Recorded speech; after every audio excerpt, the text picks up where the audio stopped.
I am out here in the garden, and we've got our sprinkler system going. We think we have all the kinks out of it. And I'm just checking each of these beds. So this is phase 1 that's going right now. It looks like everything in phase 1 is running smoothly. All the beds are getting watered. Everything is stretched out perfectly where it needs to be to water. Over here where our cantaloupes are going to be. Zinnias here in the middle, which have already got some seeds planted in there.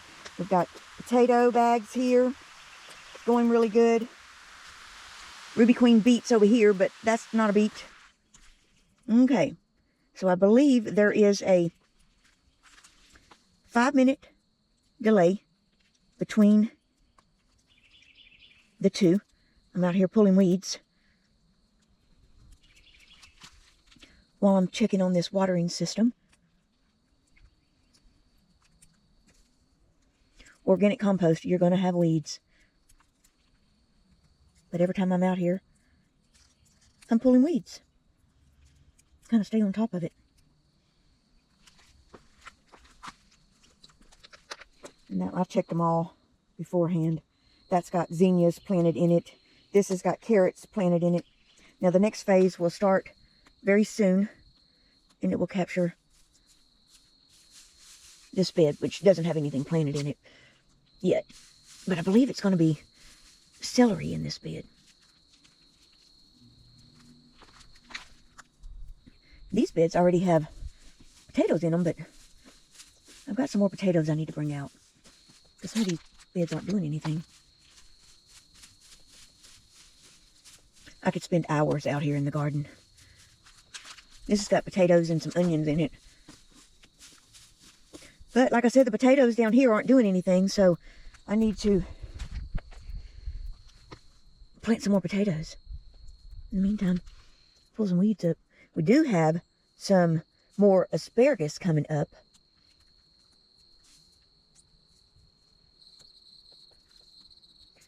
There's a new asparagus right there. Here's one right here. There's another new asparagus coming up. There's 2. Here's 2 that have come up. There's some things in here that I don't know what they are. Something that overwintered. We're going to just wait and see what comes up. Because I did have carrots in this bed. But the carrots, we were never able to harvest any carrots. Over here, I've got cilantro planted. I don't need to be messing with it too much. Onions, I've got onions down here. Down here on the end are onions. I'll just pull more weeds. This bed doesn't have anything in it right now, so I know it's all weeds. Weeds, weeds, weeds. Good grief at the weeds. And I'm not sure what that is. This bed had some oregano in it, so I don't know if that's some start of oregano coming up right there. Almost looks like marigolds, but I didn't have a marigold down there, so. Anyway, phase 2 of the sprinklers should be coming on any second. It's going to start right here and go right there and then around to that bed, and it'll go all the way to the end. Our main concern was phase 3, where the high tunnel used to be, because we added 4 beds, plus we added all these tubs over here. So now this one's coming on. Phase 2 just kicked on. Check that. So the pressure is really good. It's actually got some overspray, which is fine, as long as it gets good in there. So these are all good. These big beds here have 3 sprinklers in them, and they're spaced out really good. All the soil's getting wet. So the sprinklers go off for 10 minutes, and they're set for 7, 7:15, and 7:30, and they'll run for 10 minutes.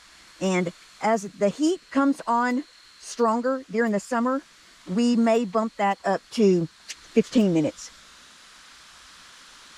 See some weeds I missed. Now that we're watering, the weeds are going to grow even more, but it's easier to spot these weeds in these beds I don't have anything planted in yet.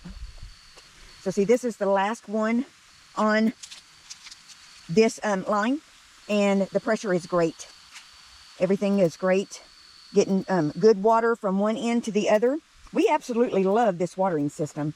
It's working out really good. Rinsing my hand off in there. So, watering system is good in the big garden. So now we'll just wait a few minutes. We'll see how the sprinkler system is working over here in this part of the garden. And over here, we planted our cabbage yesterday that we grew in hydroponic, potted into soil, into the grow tent, and then hardened it off for 2 weeks, setting it outside for a few hours a day. And every day for that 2 weeks, we would add a couple more hours to it. So they seem to have acclimated good. If we get another frost, they still should be fine.